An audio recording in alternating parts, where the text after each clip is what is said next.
Baik, assalamualaikum warahmatullahi wabarakatuh. Waalaikumsalam warahmatullahi wabarakatuh. Maaf mengganggu teman-teman semuanya. Adik-adik kemarin bisa mulai tugas. Perkenalkan, kami dari mahasiswa ISBN Maluku. Kami dari kelompok program pengabdian kepada masyarakat dari mata kuliah komputer dan masyarakat dengan dosen pengampu Bapak Supardi Amin Mko. Nah, hari ini teman-teman sangat spesial sekali SMA Negeri 1 Rengas mendapatkan materi tentang Smart Team Creative Mind, yaitu untuk menjadi generasi digital yang kreatif, kritis, dan bertanggung jawab. Oke. Nah, perkenalkan tim kami dari program studi teknik informatika. Yang pertama ada Saya adalah Madani, saya merupakan prodi dari teknik informatika dan saya fokusan dari cyber security dan juga Saya Muhammad Jackson Niandra dari jurusan cyber security juga. Lalu saya Ridho Milik dari perfokusan di kafe. saya Jevan dari teknik informatika fokus pada cyber security. Saya Natal dari teknik informasi juga fokus pada cyber security. Saya Sulesko, saya dari informasi juga, saya dari security. dan saya Muhammad Sofarudis dari program studi teknik informatika dengan konsentrasi software semua. Untuk materi pertama, kami undang Kak Marioni untuk menyampaikan. Marioni, silakan.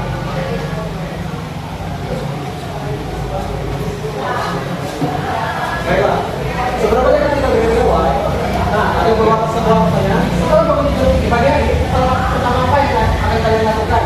Nah, apakah kalian akan mencari gawai atau bangun tidur dulu untuk fokus untuk mencari hal apa yang akan kalian lakukan? Nah, belum studi dan juga bahwa pelajar Indonesia menghabiskan waktu sekitar 5-7 jam per hari hanya untuk mendapat layar gawai mereka. Ada beberapa dampak positifnya, antara lain akses informasi tanpa batas, belajar kapan saja dan dimana saja, pengembangan komunikasi global, mengembangkan kreativitas digital. Dan untuk dampak negatifnya adalah gangguan konsentrasi belajar, pendidikan yang terkadang, kecemasan sosial dan homo, paparan konten yang tidak sehat. Nah, teknologi tidak hanya mengubah cara kita belajar, tetapi ia juga mengajar kita cara untuk berkomunikasi, menjaga diri sendiri dan berinteraksi kepada dunia. Media sosial itu akan mengubah kita dalam cara berkomunikasi, seperti tulisan instan yang menjadikan obrolan tatap muka dengan cara mengekspresi sendiri menggunakan emoji atau sedih, membelakangi senyum. Jadi ada ide digital berbentuk profil media sosial mencerminkan diri sendiri yang tertampilkan kepada dunia media sosial. Seringkali berbeda dari siapa yang kita sebenarnya. Yang ketiga adalah algoritma memengaruhi hidup. Algoritma itu menentukan apa yang kita lihat, dengar dan percayai, membentuk pandangan kita tanpa kita sadari. Nah, wajar SMA di simpang jalan. Ibaratnya kalian itu berada di tengah-tengah dan ada banyak simpang pada saat menggunakan media sosial. Antara lain seperti peluang belajar. Kalian bisa menggunakan media sosial itu sebagai kursus online, tutorial dan komunitas belajar ini yang tersedia di semua orang. Yang kedua adalah karir kreatif. Sebagai pemanfaatan content creator, desainer, programmer, modeling atau profesi baru lahir di dunia digital. Yang ketiga adalah tindakan ketergantungan. Media sosial dirancang untuk membuat kita betah, bukan hanya untuk membuat kita berkembang. Yang keempat adalah gunakan secara bijak. Yang membedakan kita seberapa sering menggunakan gawai, tapi bagaimana kita menggunakannya. Nah, kalau kalian menggunakan gawai atau kalian berperan sebagai pengendali gawai, kamu itu bisa mengatur kapan dan bagaimana kamu menggunakan gawai, seperti apa hari-harimu yang pernah berbeda. Untuk materi selanjutnya akan dijelaskan oleh teman kita yang bernama Jackson. Oke, langsung saja sebuah misteri brand kita. Mengapa berada buku dan teman-teman sebangku berbeda? Ada yang tahu kenapa? Tidak? Oke, jadi langsung saja. Mungkin kalian berpikir itu karena demografi atau kontennya, like atau durasi tonton, tapi jawabannya lebih simpel dari itu. Kita akan bahas slide selanjutnya. Nah, jadi berkenalan dengan algoritma. Ada yang tahu algoritma? Tidak? Oke. Jadi algoritma itu sistem yang belajar dari kebiasaan kita. Jadi algoritma ini seperti pelayanan restoran yang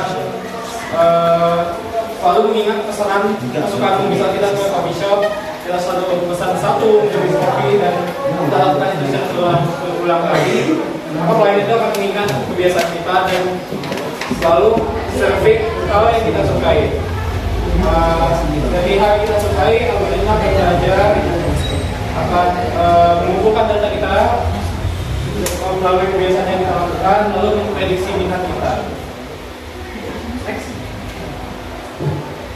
Oke, ini kuis cepat, tapi karena sudah ada jawabannya kita langsung saja memecahkan masalahnya atau mitos-mitosnya. Yang di sini adalah pertama harus punya banyak follower agar FYP. Jawabannya itu mitos ya, karena banyak follower itu bukan suatu syarat mutlak, namun konten yang menarik dan watch time yang panjang itu menjadi salah satu alasan kenapa konten kita bisa FYP atau banyak audiens. Lalu upload pada jam tertentu agar viral, ya ini sebagian benar. Kenapa? Karena di jam-jam tertentu seperti jam orang santai atau istirahat atau orang pulang kerja, itu biasanya media sosial trafficnya sedang tinggi, banyak audiensnya. Karena hal itu kalau kita upload konten di jam-jam tersebut, itu dapat membantu kita mendapatkan FYP. Lalu akun baru tidak bisa berkembang, ya itu mitos ya, karena kita tahu banyak akun-akun baru yang mungkin followernya 0, like-nya 0. Kalau kita tiba-tiba upload suatu konten yang menarik, itu dapat menarik banyak sekali audiens. Next, watch time adalah raja. Nah, ini adalah salah satu alasan kenapa kita bisa FYP ya. Jadi like bukan segalanya, like itu berguna, tapi algoritma itu lebih mencatat mengenai watch time kita atau berapa lama kita menonton konten tersebut. Lebih lama maka lebih banyak rekomendasi. Jika kita menonton videonya sampai habis, maka algoritma akan mencatat itu sebagai hal yang kita sukai. Begitu juga sebaliknya, kalau kita sering nonton lalu kita swipe tidak sampai habis, itu akan dicatat algoritma sebagai hal yang tidak kita sukai. Filter bubble dan echo chamber. Nah, jadi algoritma mungkin di mata kalian itu baik ya, karena mendapat search yang kita suka. Namun ada juga masalah itu filter bubble dan juga echo chamber. Di mana filter bubble ini mempersentik sudut informasi kalian, yang dimana hanya menampilkan hal-hal yang menarik menurut kalian sesuai algoritma. Lalu ada echo chamber ini karena hal-hal yang kita sukai di search terus-menerus, kita tidak mendapatkan pandangan dari orang lain. Jadi pendapat yang beda jadi jarang muncul. Kenapa ini penting? Filter bubble dan echo chamber dapat mengurangi cara pandang kita, pilihan dan diskusi di masyarakat, terutama kita di sekolah sebagai anak SMA ya. Oke. Selanjutnya akan dijelaskan oleh teman kita. Filter bubble dan kata-kata media sosial sering menonjolkan apa yang sering kita like, tonton atau komentar, sehingga kita penuh dengan hal serupa dan disadari kita jarang menjumpai sudut pandang lain. Ini ada dua contoh, A dan B. Kita isinya topik yang sama dan influencer dan video serupa. B isinya berbeda, berita, olahraga, opini politik dan komentar dari kelompok yang berbeda. Echo chamber saat pendapat kita terus dibantukan. Bayangkan berteriak di dalam gua lalu mendengar suara sendiri berulang-ulang. Itulah echo chamber. Di ruang online yang penuh orang sependapat, pendapat kita makin sering didengar kembali tanpa tentangan. Apa itu echo chamber? Lingkungan daring di mana satu pendapat terus diulang sehingga terasa benar karena jarang dipertanyakan. Mengapa menjadi gabungan dari teman seide, grup tertutup, dan algoritma yang menampilkan konten serupa. Bagaimana pengaruhnya? Cara berpikir menjadi penuh terbuka, pendapat lain tanpa aneh atau salah. Dampaknya adalah gabung digital. Gabung digital punya konsekuensi yang berasal dalam kehidupan sehari-hari. Tiga dampak utama yang sering muncul: satu, sarang hoax, informasi yang cocok dengan keinginan kita, mudah dipercaya tanpa cek fakta. Misalnya, pesan viral tentang tips cepat yang ternyata salah. Dua, menurutnya sikap kritis. Kalau hanya dengar satu visi, kita jarang melatih kebiasaan mempertanyakan sumber dari bukti. Tiga, berkurangnya toleransi. Perbedaan pandangan dianggap ancaman, bukan kesempatan belajar. Bisa memicu konflik di grup sekolah atau komunitas belajar. Bagaimana cara keluar dari kelompok? 1. Verifikasi. Biasakan cek sumber dari berita serta di media terpercaya atau cek faktanya sebelum membagikan. 2. Eksplorasi. Ikuti akun dengan sudut pandang berbeda, bukan untuk setuju, tapi untuk memahami alasan mereka. 3. Sadari. Ingat, algoritma menampilkan apa yang membuat kita lama melihat layar. Sadari itu agar lebih waspada. Kubumu yang mana? Perbedaan kecil seperti Messi vs Ronaldo atau Android vs iPhone bisa memicu perpecahan jika diperkuat oleh algoritma. Ini disebut polarisasi mikro. Orang terpecah menjadi kelompok-kelompok kecil yang mengutarakan pendapatnya. 1. Contoh ringan, mulai dari hal sepele, bubur tidak diatur PS tidak. Kalau dia orang hanya lihat argumen yang sama, perdebatan bisa sampai panas. 2. Refleksi.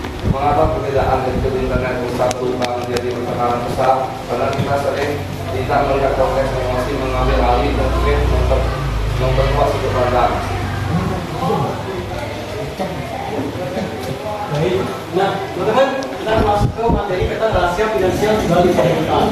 Keributan dan kontroversi di bidang nasional sering menarik perhatian besar. Apakah teman-teman pernah menemukan postingan yang mengundang tentang perdebatan?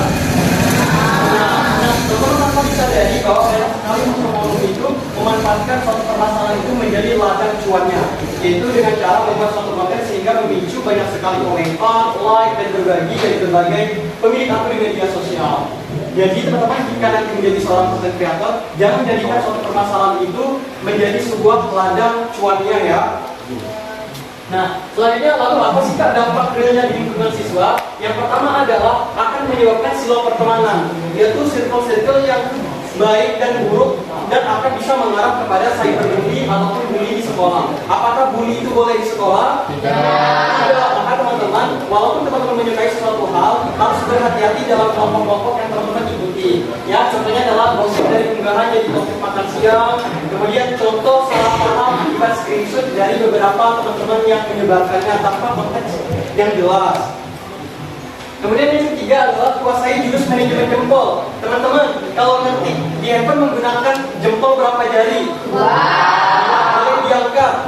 Oke, 2 jari ya, 2 jempol. Nah, lalu bagaimana sih Kak menguasainya? Yang pertama adalah berhenti sejenak. Jadi jangan tiba-tiba share dan tiba-tiba memberikan komentar yang tidak sesuai asal-usulnya.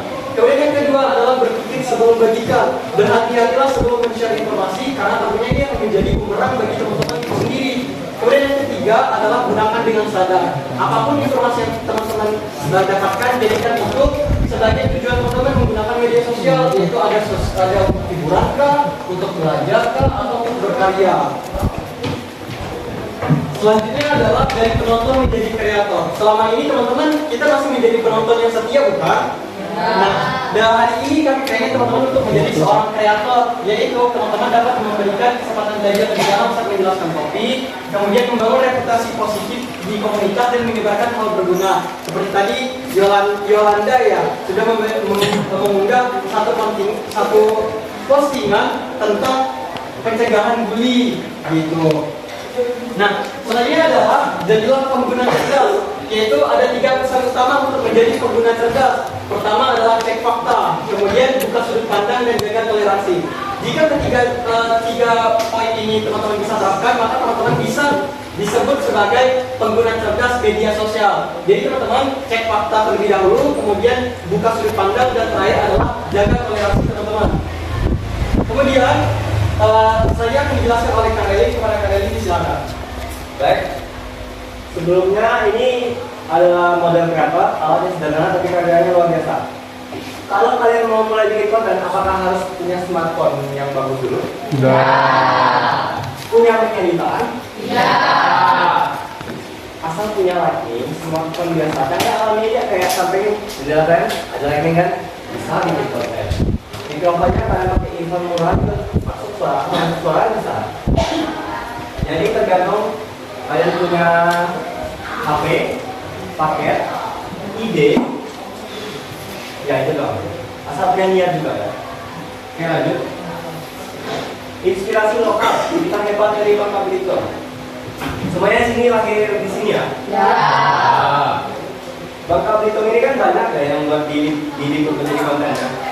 Contohnya, tentang pantainya. Keindahan pantai dan formasi granit bisa jadi latar cerita visual yang kuat dan menjadi kuliner khas. Contohnya kayak sini. Ada yang tahu? Kuliner khasnya seperti apa ya? Apa? Bolu kucing? Kunci? Boleh. Ada lagi? Apa? Nah itu kan kalian boleh kan jadi pemilih mantan kan? Itu blogger, nggak usah takut gendut, nggak bakal gendut. Tradisi lokal, ya ini oke ya, nggak selalu siapa ada, adanya. Bisa inspirasi masyarakat. Kita ini kan di Indonesia ya, dimana cerita-cerita inspiratif masyarakatnya cerita-cerita jauh dulu masih kental. Itu kan bisa kalian buat jadiin bahan ide konten ya, di air ulang, buat ide-ide. Menangkan perhatian dalam tujuan pertama. Karena dari kalian baca, kalian nonton TikTok kan? Nonton semua kan? Apa sih kadang-kadang yang bikin kalian tertarik buat tidak langsung scroll video konten? Menarik. Pertanyaan yang tanya. Bisa dengan mulai dengan pertanyaan asalnya sesuatu yang langsung mengunggah. Pernah lihat batu yang mirip wajah manusia? Oke. Fakta unik, kalimat singkat berisi data menarik, membuat penonton ingin tahu lebih. Tahu nggak sih kamu? Pernah lihat ini nggak? Oke. Bangun penasaran penonton. Tinggalkan petunjuk atau klik tempat yang menjanjikan jawaban di menit itu. Dari ide menjadi karya. Di sini kita punya 3 proses ya buat bikin konten. Pertama dari ideasi, tentukan pesan utama, apa yang ingin kalian sampaikan dan siapa yang ingin kalian jangkau. Produksi, proses pembuatan. Rekam dengan alat yang ada. Manfaatkan framing sederhana, suara jelas dan kekayaan alami. Yang terakhir distribusi. Unggah ke platform yang sesuai, pantau respon, dan gunakan umpan balik untuk belajar. Jejak digital apa yang akan kita? Kalian pernah kasih komen di konten-konten orang? Sebelum itu kalian pernah bikin 3 langkah ini nggak sebelum komentar? Tidak. Baik, ini ada 3 poin yang harus dipikirin sebelum kalian bermediasi atau kalian berkomentar di konten orang. Pertama, pemikiran yang panjang. Unggahan itu dapat dilihat kembali bertahun-tahun, kecuali jika dihapus ya. Pikirkan reputasi kalian di masa depan. Keamanan dan privasi, jaga data pribadi, lokasi, nomor, dan informasi sensitif sebaiknya tidak dibagikan sembarangan. Kalian tahu contohnya OHIM? KTP OHIM? Oh, itu contohnya. Etika dan respect, bersikap sopan, menghormati budaya orang lain, serta menyajikan konten positif yang bernilai jangka panjang. Lanjut. Baik, untuk slide selanjutnya akan dilanjutkan oleh teman kakak. Baik, di sini saya akan melanjutkan dari kakak Melin melawan kritik atau jasa. Di sini kakak mau tanya ke teman, kalian pernah menghujat? Kenapa? Oke. Di sini ada 4 poin penting yang bisa kita terapkan. Pertama, fokus. Kritik membahas perilaku atau karya. Yang kedua, bahasa. Kritik menggunakan bahasa jelas dan sopan. Ketiga, ada tujuan. Kritik bertujuan membantu memperbaiki kejahatan yang rendah atau memuaskan perusahaan. Keempat, dampak. Kritik membangun hubungan dan belajar kejahatan merusak pada diri dan hubungan sosial. Nah, ini ada sejak kita yang ke depan. Peluang pendidikan. Ada 4 poin. Pertama, ada peluang pendidikan. Rekam setiap online bisa dilihat oleh banyak siswa. Misalkan kalian ini konten yang berbau kriminal atau melanggar hukum, maka kalian susah mendapatkan kampus yang kalian inginkan, kayak kampus UI, UGM, dan sebagainya. Dua, dunia kerja. Perusahaan sering menyediakan lewat internet. Nah, sebelum kebanyakan bos-bos atau perusahaan besar itu mencari identitas kita sebelum menerima karyawannya. Jika ada cipta diri profesional, maka yang konsisten dan berkualitas membentuk cipta positif. Yang keempat ada media sosial sebagai portofolio. Gunakan akun untuk memamerkan karya, proyek, dan presentasi dengan jejak digital langsung maju. Nah, ini ada kenali batas hukum di dunia digital. Pertama, hormati orang lain. Hindari penghinaan dan kebencian ancaman. Jika kita ingin memberi saran kepada konten, kita jangan mengujarkan hinaan, kebencian atau ancaman. Kedua, jangan menyebar teks fakta sebelum membagikan. Sebelum kita mengklaim berita itu benar atau enggak, sebelumnya kita melihat dulu faktanya gimana, hoax atau sebagainya. Ketiga, berpikir sebelum enggak, bayangkan konsekuensi cara benar. Sebelum kita membantu, kita harus berpikir dulu mengapa kita berpikir dengan positifkan, kita atau negatif. Siapa yang memegang kemudi? Netizen pasif atau pengendali gawai. Netizen pasif mudah pengaruh ikut menyebarkan konten fakta negatif terhadap provokasi. Nah, netizen zaman sekarang ini kan mengklaim suatu itu tanpa melihat kebenarannya. Jadi banyaklah yang bikin kita tuh terprovokasi sehingga berantem dan sebagainya. Pengendali gawai berpikir kritis, memilih untuk berbagai yang berguna dan membangun relasi positif. Nah, kita sebagai pengguna gadget ini harus pandai lah menggunakan contoh kebutuhan pendidikan, informasi atau sebagainya. Oke, presentasi sudah dipresentasikan oleh rekan-rekan. Oke, selamat siang semuanya. Ya. Semua ya, pulang kan? Ya. Ngerti lo? Ya. Lapar lo? Ya. Lebih cepet deh yo. Oke. Sharing sebelum sharing. Oke.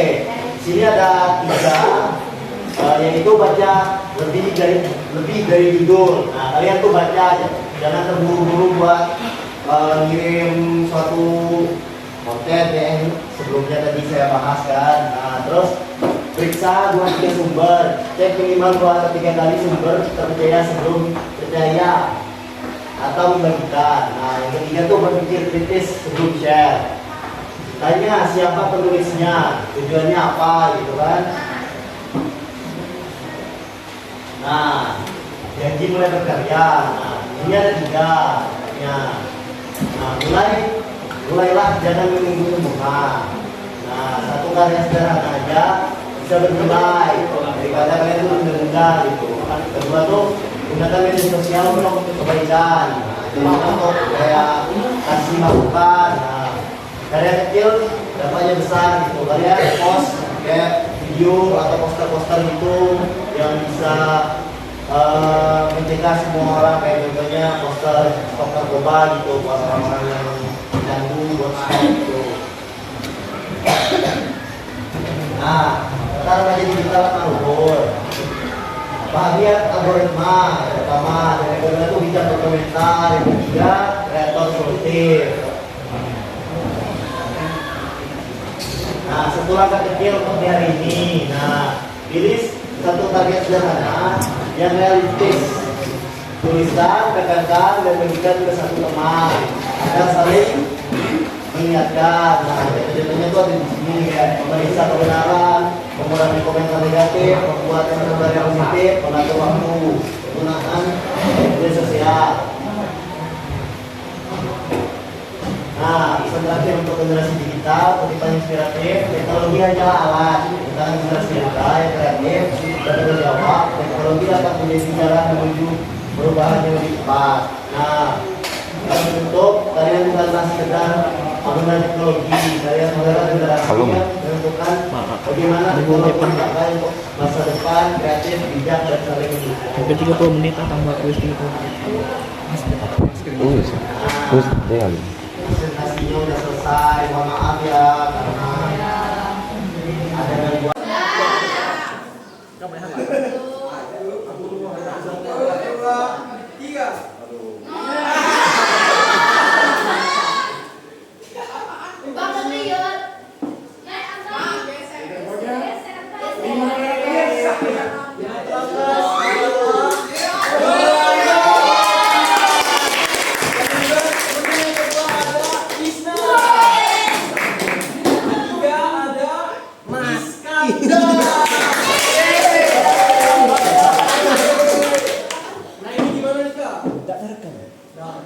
Nggak pet. Nah gimana ini Kak? 3 pemenang sudah didapatkan dan faktor back itu ada 5. Duanya gimana nih Kak? Punya kita. Kita buat game ulang, Ngambil 2 pemenang. tapi 3 teratas nggak boleh ikut lagi atau gimana Kak? Iya, Atau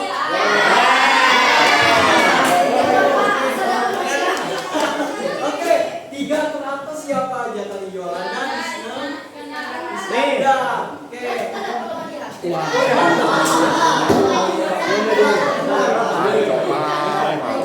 Oke, mau bilang lagi. Iyalah tapi video aja. Dari 2 orang tertinggi aja ya. Ini makin cepat, makin mengerjakan dan benar, poinnya lebih tinggi. Sudah siap? Ya, Yolanda sudah Iskandar. Jangan lupa lagi. Kita masukkan begini. Oke, silakan. Pamit kelas yang.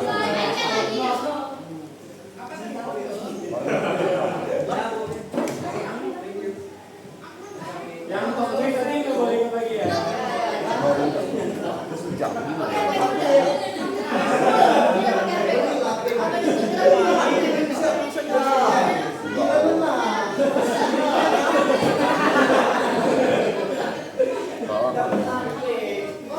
Yang penting kita Kalau teman-teman perhatikan materinya dari awal sampai pasti bisa. Oke? Pakai apa nih boleh? 24 dikurang 3 kurang 1 kurang 2. Kurang 2.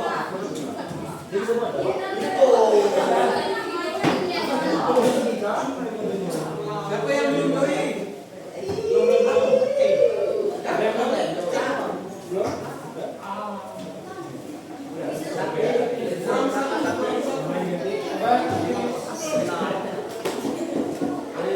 Masalahnya masih sama ya teman-teman. Masalahnya masih sama. Sudah dapat berapa?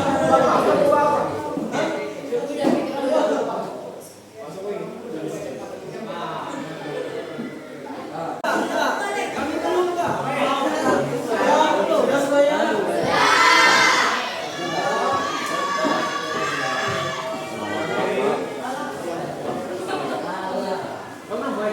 Oke, kita dapat 2 kertas sekarang.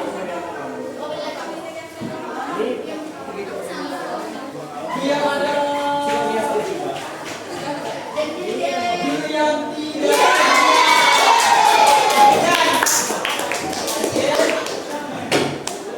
Gimana Kak? Oke, udah dapat 5 pemenang ya. Jadi nanti pemenang itu kalau maju ke depan kita akan bagikan hadiahnya satu-satu.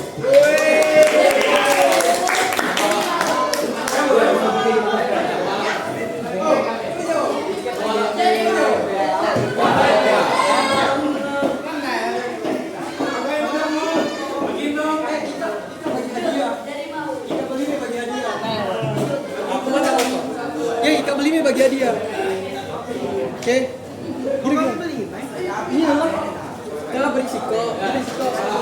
Gila. Udah, bukan aku dengan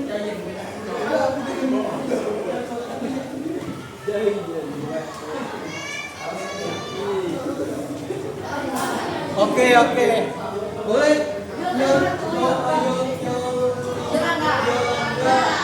Kemudian Isna, Bulati dan Elvia.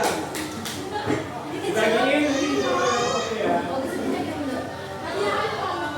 iPhone 17 Pro Max.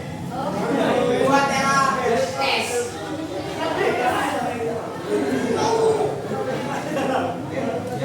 Boleh aku sampai Setelah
Tunggu saja.